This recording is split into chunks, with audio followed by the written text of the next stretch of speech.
Hello students, आज का जो हमारा जो टॉपिक रहेगा वो रहेगा रुधिर वर्ग की वंशागति का अध्ययन। तो पिछली वीडियो के अंदर हमने क्या है कि ब्लड ग्रुप के बारे में पढ़ा था, तो उससे संबंधित ये थोड़ा चार्ट अपने कंप्लीट करते हैं कि जिसके अंतर्गत अपने देखा था कि रुधिर वर्ग जो है या ब्लड ग्रुप है वो 4 प्रकार का था। ए बी और ओ। ये जो ब्लड ग्रुप है वो आरबीसीज होती हैं, उसकी सतह के ऊपर 2 प्रकार के एंटीजन पाए जाते हैं, ए और बी। उन्हीं के आधार पर इनको बांटा गया था।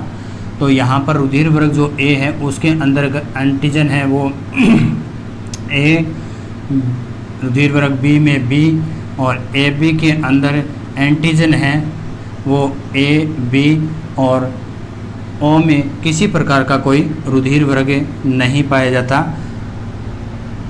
इसी प्रकार से एंटीबॉडी देखें, रुधिर वर्ग ए के अंदर एंटीबॉडी बी और बी के अंदर एंटीबॉडी ए बी में किसी प्रकार का कोई एंटीबॉडी नहीं पाया जाता है, और ओ के अंदर ए और बी दोनों प्रकार के एंटीबॉडी पाए जाते हैं। तो आज का जो हमारा जो टॉपिक है वो है बच्चों रुधिर वर्ग की वंशागति। जैसा कि हम जानते हैं कि मनुष्य के अंदर है 2 प्रकार के रुधिर तंत्र पाए जाते हैं। एक अपने पास में ए बी ओ तंत्र होता है और सेकंड होता है अपने आर एच तंत्र। ए बी ओ तंत्र के अंतर्गत अपने देखते हैं कि ब्लड ग्रुप है वो कितने प्रकार का होता है, 4 प्रकार का होता है। और आर एच से संबंधित अगर देखें तो वहाँ पर कि ब्लड का जो पॉजिटिव है या नेगेटिव उस आधार से अपने पढ़ते हैं। तो यहाँ पर ये जो अपने जो एबीओ जो तंत्र के बारे में थोड़ी सी चर्चा करें तो एक वैज्ञानिक है जिसका नाम बर्नस्टीन। उसने क्या बताया था, उसने बताया था कि ये जो मनुष्य के अंदर जो एबीओ तंत्र के अंतर्गत ये रुधिर वर्ग है एबीओ, ठीक है। तो ये क्या है कि एक क्या है, मनुष्य के अंदर एक आनुवंशिक लक्षण है, आनुवंशिक लक्षण है ये। यानी कि ये जो रुधिर वर्ग है ए बी ओ आदि, ठीक है, तो इनकी वंशागति का जो एक तरह से अपने देखें ना, जो वंशागति है वो किस पर निर्भर करती है, वो जीन के ऊपर निर्भर करती है।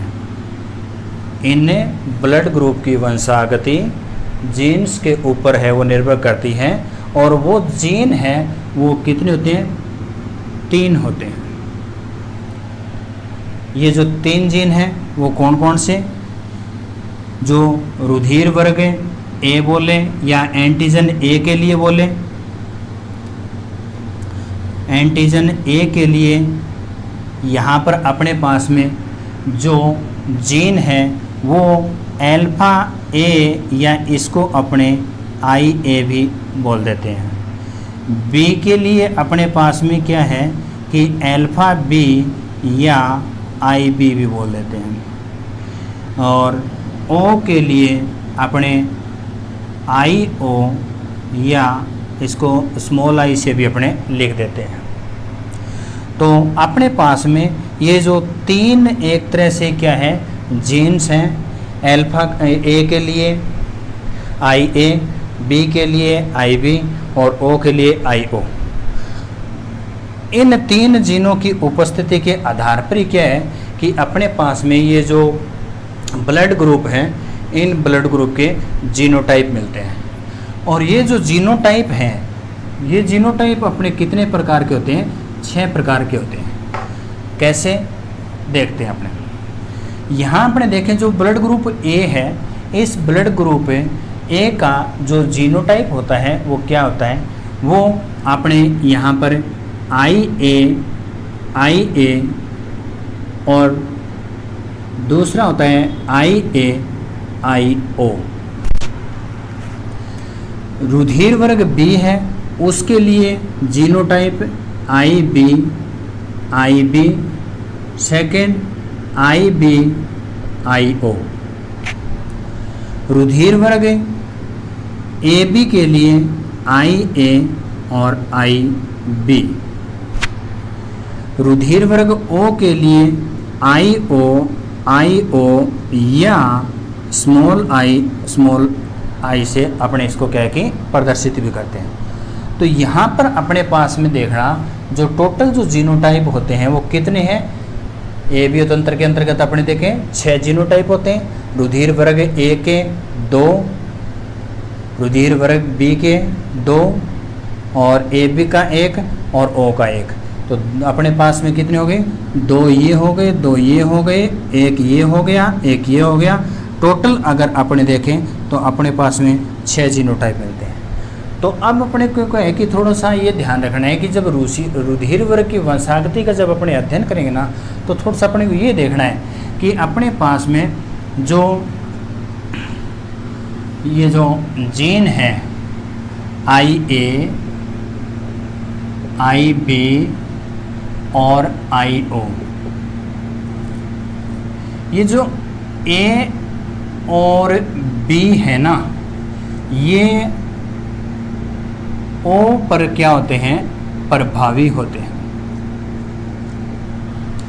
या यो कहते अपने आई ए व आई बी आई ओ पर प्रभावी होते हैं, जबकि ये जो ए और बी है ये दोनों एक दूसरे पर क्या होते हैं, सह प्रभावी होते हैं। ठीक है, एक बार फिर से सुनो। अपने पास में जो 3 प्रकार के अपने जीन की बात कर रहे थे, ए के लिए अल्फा ए या आई ए, बी के लिए अल्फा बी या आई बी और ओ के लिए आई ओ।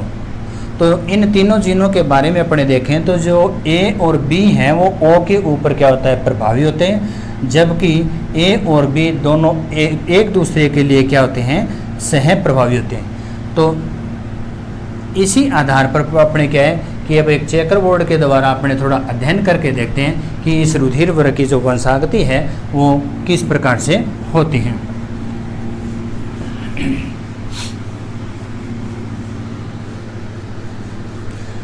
अब अपने एक एग्जांपल लेते हैं बच्चों की, जैसे एक पुरुष और स्त्री या यूं कहें कि दंपति हैं, स्त्री और पुरुष। स्त्री है उसका रुधिर वर्ग अपने मान लेते हैं कि उसका रुधिर वर्ग है वो अपने पास में है ए, और पुरुष है उसका जो रुधिर वर्ग है उसका है अपने पास में बी। अब अपने को सबसे पहले क्या थोड़ा ध्यान होना चाहिए कि ये जो रुधिर वर्ग ए हैं इनके जीनोटाइप क्या है। रुधिर वर्ग ए का है आई ए, और अगर सेकंड दूसरा इसका देखें तो वो अपने होता है आई ए और आई ओ।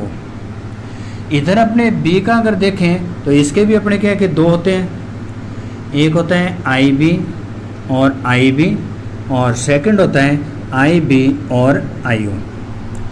अब अपने को कहे कि ऐसे देखना है कि ये 2 स्त्री और पुरुष हैं और या दंपति हैं, तो इनसे उत्पन्न होने वाली जो संतान है उनके अंदर जो रुधिर वर्ग है वो कौन सा मिलेगा, किस प्रकार का होगा। तो यहाँ पर अपने देखते हैं कि एग्जाम्पल के तौर पर अपने एक चेकर बोर्ड बनाते हैं, तो उसमें देखते हैं कि जैसे यहाँ पर क्या है कि अपने रुधिर वर्ग ए का ये जीनोटाइप लिया, बी का ये लिया, आई ए और आई ए इधर ले लिया, और इधर अपने आई बी और आई बी जीनोटाइप ले लिया। इधर अपने क्या है कि स्त्री, इधर अपने क्या है पुरुष। तो ये जो अगर पोजीशन अपने देखें तो इसके अंदर अपने आई ए आई बी, इधर भी आई ए आई बी, इधर भी अपने आई ए और आई बी, इधर भी अपने आई ए और आई बी। इस प्रकार का अपने को जीनोटाइप वो प्राप्त होता है। यानी कि अपने अभी देखा कि ए और बी है वो ओ के ऊपर प्रभावी होते हैं, जबकि दोनों एक दूसरे के लिए कहते हैं सह प्रभावी होते हैं। तो यहाँ पर क्या है कि ए और बी दोनों है, तो रुधिर वर्ग अपना कौन सा हो गया, ए बी। इधर भी क्या हो गया, ए बी हो गया, इधर भी अपने क्या हो गया, ए बी हो गया, इधर भी अपने क्या हो गया, ए बी हो गया। यानी कि इनसे जो उत्पन्न होने वाली संतान है वो ए बी प्रकार की तो होगी। लेकिन अपने पास में जीनोटाइप है आई बी 0, आई बी और IO है और इधर IA और ये भी पढ़े। तो अब इनका अगर अपने ये जीनोटाइप काम में लेके देखें तो अपने देखो कौन सी है वो संतान अपने को प्राप्त होती है। इधर अपने ये ले लेते हैं IA और इधर IO वाला, यानी कि अब अपने ये जीनोटाइप लेते हैं और ये लेते हैं ये ले। अब इसके अंदर अपने देखेंगे IA IB, यानी कि ब्लड ग्रुप अपने कौन सा AB प्राप्त हुआ। इधर अपने IA IO ब्लड ग्रुप अपने AO पर प्रभावी है तो A मिला। इधर अपने पास में क्या है कि IB IO BO पर प्रभावी है तो B प्राप्त हुआ। और इधर अपने पास में IO यानी एक तरह से दोनों ही क्या है अप्रभावी के लक्षण है, O के प्रकट हो रहे हैं रुधिर वर्ग अपना है। तो इन दोनों चार्टों में बच्चों थोड़ा सा अपने ध्यान देना है कि एग्जाम में इस तरह का क्वेश्चन आ जाए ना तो जल्दबाजी कभी मत करो। उसमें अपने ये नहीं देखना कि हाँ कि ठीक है A और B का अपने जीनोटाइप लिया और निकाल दिया, तो उससे तो अपने को एक ही जो प्रकार की जो उत्पन्न होने वाली संतान है उनके बारे में पता चलता है। जब भी आप एग्ज़ाम के टाइम में इस तरह का क्वेश्चन निकालो तो उस दौरान अपने थोड़ा ध्यान ये देना कि इस तरह के आप जीनोटाइप लो अधिकतम कि उसमें अपने को क्या है कि एक प्रभावी और दूसरा अप्रभावी वाला है वो जीनोटाइप साथ में पढ़ाओ। तो उसमें क्या है अपने को क्या है कि अलग अलग चार्ट नहीं बनाने पड़ेंगे। अब 2 बनाने पड़ गए, पहले ये बना, इसमें तो अपने को एक पता था, लेकिन अपने दूसरा यूज़ किया तो अपने देखा कि इसमें इसी तरह इनमें अपने ऐसे और करके देख लेते हैं। जैसे IA एक ही ले ली और दूसरी साइड में अपने ये तो इधर अपने क्या है इस चार्ट के अकॉर्डिंग देखें तो ये दोनों प्रभावी के तौर पे अपने ये जीन्स लिए। इधर अपने देखें कि ये ले ले एक प्रभावी वाला ले ले, एक ये ले ले। तो यहाँ अगर अपने देखेंगे तो इस जगह अपने को AB वाली और AO पर प्रभावी है तो A B और A, यानी यहाँ पर अपने को A और AB प्रकार 2 ही प्रकार की संतानें प्राप्त हो रही हैं। तो जब भी अपने के एग्जाम में इस तरह का कोई क्वेश्चन आए तो उसमें आप थोड़ा सा ये ध्यान देना कि अपने को जीनोटाइप इस तरह का लो इस चेकर बोर्ड के अंदर या चार्ट के अंदर कि ये एक प्रभावी और दूसरा अप्रभावी वाला साथ में लक्षण पढ़ाओ।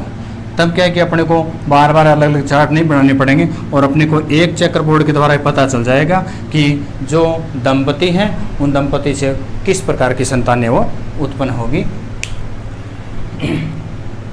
तो ये अपना रुधिर वर्ग की वंशागति है बच्चों, टॉपिक यहीं कंप्लीट होता है। इसके बाद में जो अपना अगला जो टॉपिक है वो क्या रहेगा, वो अपना अगला टॉपिक है रुधिर का थक्का जमना या रुधिर स्कंदन, ब्लड क्लॉटिंग।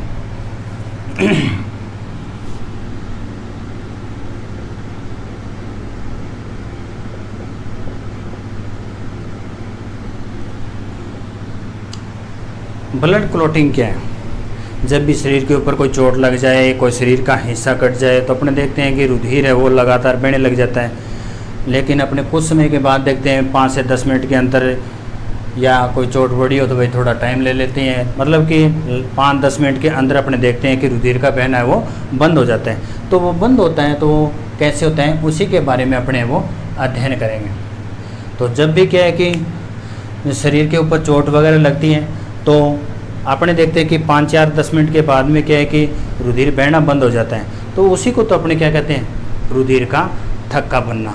और रुधिर के जो थक्के बनने की जो क्रिया होती है, थक्का बनने की जो क्रिया है उसको अपने क्या कहते हैं, स्कंदन। अब ये रुधिर का स्कंदन यानी रुधिर का जमना, रुधिर का थक्का बनना किस प्रकार होता है? तो ये जो रुधिर का जो थक्का बनना या रुधिर का स्कंदन है ना, ये रुधिर के जमाने से संबंधित कुछ स्कंदन कारक होते हैं। स्कंदन कारक, इन स्कंदन कारकों की उपस्थिति में रुधिर का क्या होता है, थक्का बनता है या रुधिर का स्कंदन होता है। जो रुधिर का स्कंदन करने में सहायक होते हैं वो अपने प्रेरक स्पंदन कारक कहलाते हैं, और जो रुधिर को जमने में सहायता नहीं करते हैं वो प्रतिस्कंद कारक कहलाते हैं। तो आपने अब थोड़ा देखते हैं कि जो ब्लड क्लॉटिंग है, रुधिर का थक्का है, वो किस प्रकार से बनता है या जमता है। सबसे पहले अपने देखते हैं कि जो रुधिर का जो थक्का है ना, वो 3 चरणों में पूरा होगा भाई।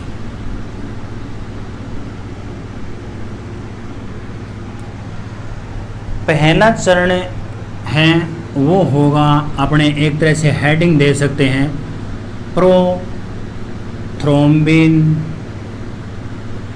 सैकिरियक का निर्माण।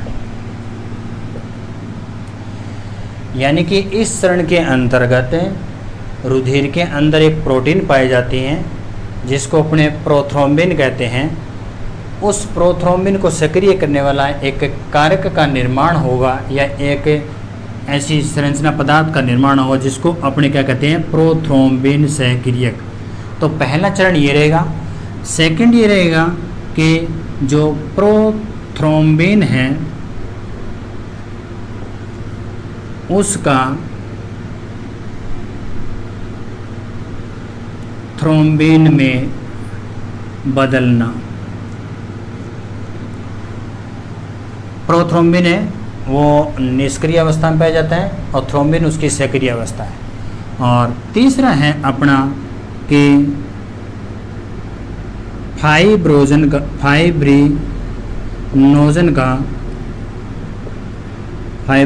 जो कि एक क्या है, घुलनशील प्रोटीन है। फाइब्रिनोजन का फाइब्रिन में परिवर्तन वह रुधिर का थक्का बनना। ये 3 चरण होंगे जो कि अपने को रुधिर स्कंदन की प्रक्रिया है उसको पूरा करेंगे। पहला जो अपने पास में जो चरण है वो है प्रोथ्रोम्बिन सक्रियक का निर्माण। जैसा कि अपन ने अभी पढ़ा था कि रुधिर को जमाने में या थक्का बनाने में, स्कंदन में, उसमें कुछ स्कंदन कारक है वो काम आते हैं। और इन स्कंदन कारकों की संख्या है वो लगभग 13 होती है, जिनको अपने ये जो रोमन जो संख्या होती है, फर्स्ट, सेकंड, थर्ड, ठीक है, इन इस तरह से इनको अपने प्रदर्शित करते हैं, यानी कि 1 to 13 तक। अब अपने देखते हैं कि अपने को वैसे भी पता है, पहला स्टेप अपने कंप्लीट करते हैं। कैसे? सबसे पहले तो अपने को पता ये भी होना चाहिए कि जो रुधिर है, रुधिर कणिकाएं हैं, उनके अंदर कौन कौन सी अपनी कणिकाएं मिलती हैं। उसमें अपने को पता है कि एक आरबीसी होती हैं, एक डब्ल्यूबीसी होती हैं और तीसरी अपने पास में प्लेटलेट्स होती हैं। और यही प्लेटलेट्स हैं वो रुधिर का थक्का बनाने में क्या करती हैं, सहायता करती हैं। कैसे करती हैं देखो।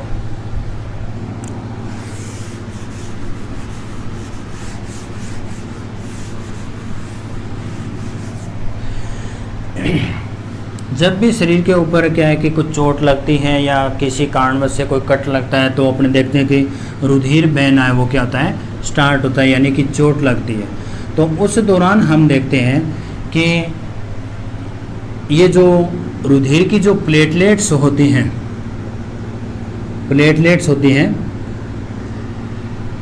इन प्लेटलेट्स के द्वारा एक पदार्थ का स्त्राव होता है। जो ही चोट लगेगी प्लेटलेट्स के द्वारा एक पदार्थ का स्त्राव होता है और उस पदार्थ को अपने क्या बोलते हैं, थ्रोम्बोप्लास्टिन। क्या कहते हैं, थ्रोम्बोप्लास्टिन। ये जो थ्रोम्बोप्लास्टिन जो कारक है वो जो ही मतलब कि एक तरह से बनेगा या स्त्रावित होगा चोट लगने के बाद में, तो ये जो रुधिर के स्कंदन से संबंधित जो कारक होते हैं, इन स्कंदन कारकों को ये जो थ्रोम्बोप्लास्टिन है वो क्या कर देता है, सक्रिय कर देता है। तो रुधिर का जो थक्का बनता है उसके अंतर्गत क्या होता है कि रुधिर के जो कारक हैं, स्कंदन जो कारक है वो स्कंदन कारक संख्या 7 और 10th है, 10वां है, ये 2 काम आते हैं। तो थ्रोम्बोप्लास्टिन, रुधिर स्कंदन कारक 7, रुधिर स्कंदन कारक 10, ये क्या है, ये क्या है कि कैल्शियम आयनों की उपस्थिति के अंतर्गत है। अंदर कैल्शियम आयनों की उपस्थिति के अंदर क्या करते हैं, प्रोथ्रोम्बिन सक्रियक होते हैं उनका क्या करते हैं भाई, निर्माण करते हैं। अब ये प्रोथ्रोम्बिन सैकरियक बन गया, मीन्स कि अपना फर्स्ट स्टेप है वो भी कंप्लीट हो गया। अब अपना जो सेकंड स्टेप है वो क्या आता है, सेकंड स्टेप अपना आ रहा था कि प्रोथ्रोम्बिन जो कि निष्क्रिय अवस्था में होते हैं उसको सक्रिय अवस्था थ्रोम्बिन में बदला जाएगा, और उसे को बदलने का जो काम करेगा वो कौन करेगा, वो ये प्रोथ्रोम्बिन सैकरियक करेगा। यानी कि प्रोथ्रोम्बिन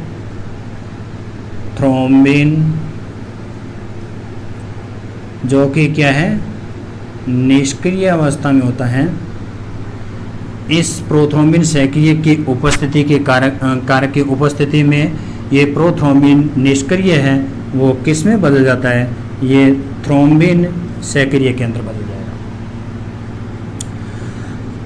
ये अपना सेकंड स्टेप पूरा हुआ।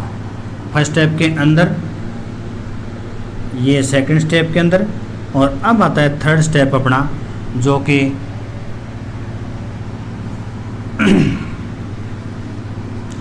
रुधिर के प्लाज्मा के अंदर है ना एक घुलनशील प्रोटीन पाई जाती है जिसको अपने बोलते हैं फाइब्रिनोजन। कौन सी होती है बच्चों, ये घुलनशील प्रोटीन जो ग्लाइकोप्रोटीन होती हैं, इसी तरह ये प्रोथ्रोम्बिन होती हैं, ये भी ग्लाइकोप्रोटीन और फास्फोलिपिड्स की बनी होती हैं, प्लाज्मा के अंदर ये पाई जाती हैं। तो यहाँ पर क्या कि जो फाइब्रिनोजन है वो घुलनशील अवस्था के अंदर मिलता है। ये जो फाइब्रिनोजन है वो आगे क्या है, इस थ्रोम्बिन की उपस्थिति में क्या होता है, जल अपघटन की क्रिया होती है, और जल अपघटन की क्रिया के द्वारा ये फाइब्रिनोजन है वो फाइब्रिन में बदल जाता है। फाइब्रिन एकलक यानी एक तंतुनुमा संरचना में। उसके बाद अपने देखते हैं कि ये जो फाइब्रिन है, एकलक जो बना है, ये फाइब्रिन है वो फिर आगे बहुलीकरण की क्रिया या बहुलीकृत होकर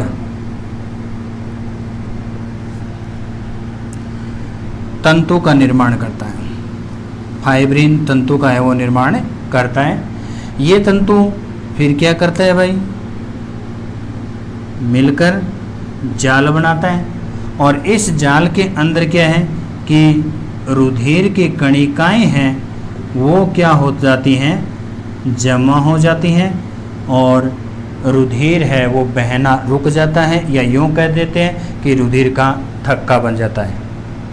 अब क्या है कि ज्यों-ज्यों मतलब ये रुधिर का थक्का बनेगा उस ये बाद में थोड़ा सा कठोर संरचना सी हो जाएगी, ठीक है, और वो कठोर संरचना होने के बाद में ये जो इससे रुधिर का जो तरल भाग है वो क्या हो जाता है, अलग हो जाता है, और उस अलग होने वाले भाग को अपने क्या बोल देते हैं, सीरम बोलते हैं भाई। क्या बोलते हैं, सीरम बोलते हैं। सीरम क्या है, सीरम भी भाई एक तरह से ये है ना, सीरम में एक तरह से प्लाज्मा के समान ही तरल है, प्लाज्मा के समान ही तरल होता है, लेकिन उसके अंदर इतनी सी बात है कि ये जो अपने पास में घुलनशील ये जो फाइब्रिनोजन प्रोटीन पाया जाता है वो प्रोटीन इस सीरम के अंदर है वो नहीं पाया जाता। यानी कि सीरम और प्लाज्मा में अंतर क्या है, सीरम और प्लाज्मा में अंतर यही है कि अभी जो सीरम है वो है प्लाज्मा के समान ही, लेकिन इसके अंतर्गत एक जो प्रोटीन पाया जाता है जिसको अपने क्या कहते हैं, फाइब्रिनोजन प्रोटीन, जो कि घुलनशील होता है वो इस सीरम के अंदर नहीं पाया जाता। तो और उसके बाद में फिर अपने देखते हैं कि ये सारी जब प्रक्रिया चलती है, प्रक्रिया चलने के बाद में लास्ट में रुधिर का थक्का बन जाता है, रुधिर बहना बंद हो जाता है। और इस सारी प्रक्रिया को टाइम वैसे अपने पहले ही बता दिया था कि लगभग इसमें 5 से 10 मिनट का समय है वो टोटल लग जाता है रक्त स्कंदन की क्रिया के अंदर।